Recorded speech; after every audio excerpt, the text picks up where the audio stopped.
Hi, I'm Nick and this is the TbT channel. Welcome to part 2 of the HW80 strip and tuning guide. In part 2 we're going to be looking at degreasing the piston, what to do with the piston, and then the tuning options from TbT to find the kit for you for the power level you need. In video 1 we've already taken the gun apart. It is here spread before us. If you haven't watched that one, go and watch that one, get the gun apart and then come back and see us.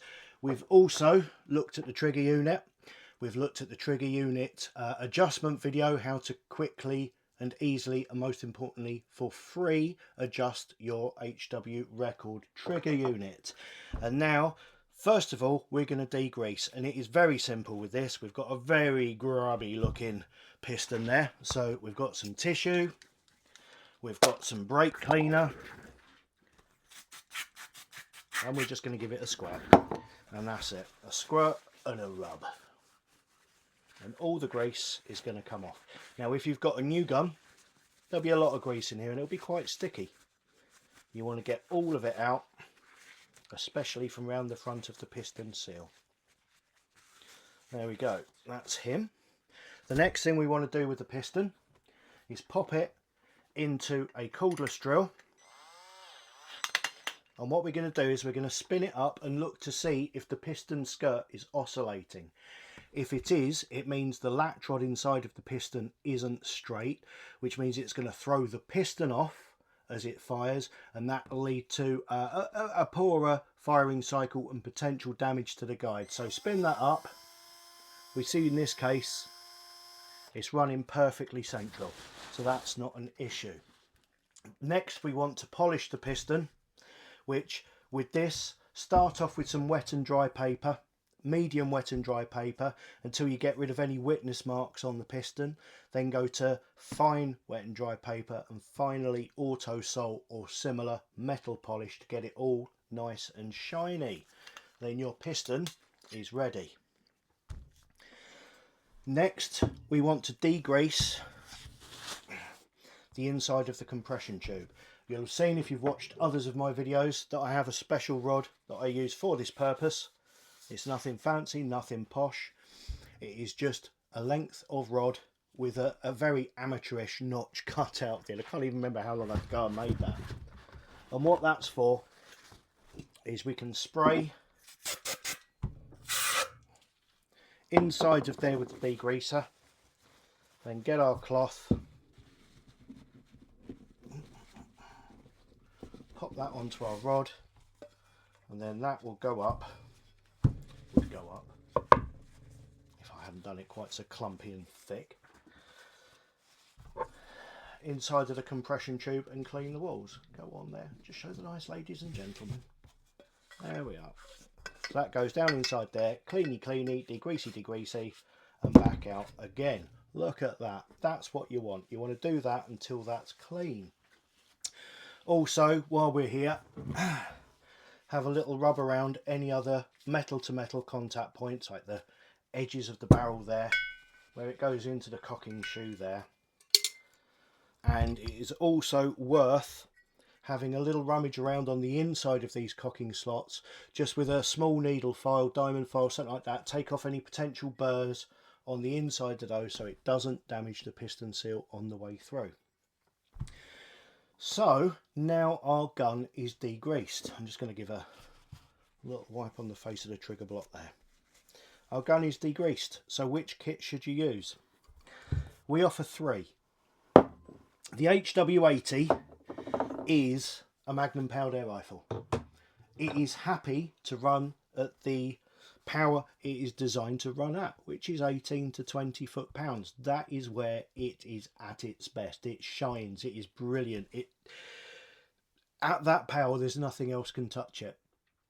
If you want to use one of these at 12 foot-pounds, you cannot, in my opinion, you cannot do it without reworking the amount of air that the piston pushes out. Now there are 2 ways of reworking this. You can either go for a reduced cylinder, which is where you sleeve the inside of the cylinder, okay, put a tube inside of there, and then you get a smaller diameter piston, so a 25mm piston, throw this one away and use a 25mm piston inside it instead.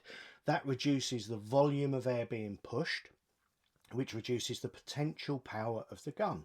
Okay, and that's great and wonderful, and that is a fantastic way to do it, but it is complex and expensive. The way we do it at TbT is with a short stroke extension. Now we do two sizes. We've got a 12mm and a 15mm. The 12mm will allow for a slightly softer firing cycle, and some people prefer it in 177.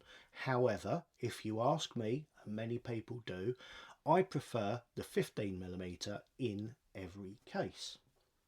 So continuing with the 15mm short stroke extension, how this works is we take off the piston seal from here, we put the extension on simply by putting the piston into the back of it, giving it a whack with a wooden or rubber mallet, extension on, and it is literally an extension of the piston, so it makes the piston 15mm longer. The seal then goes onto the front of the extension.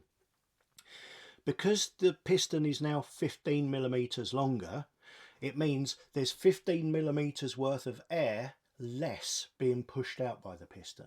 It means the piston travels 15mm less in length. So that brings it down from an 80mm stroke to a 65, which is identical to an HW35. Now, people will tell you, and you'll see on the internet, that the HW35 is the perfect air rifle for the UK market because it is perfect at 12 foot-pounds.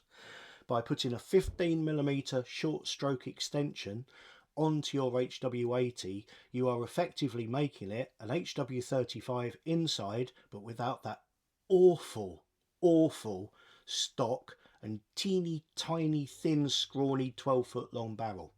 Now we'll get on to HW35s and whether you should buy one. I may be a bit biased, I don't like them. They are fantastic, please don't complain, say I love my 35. I know they're great, I just don't like them.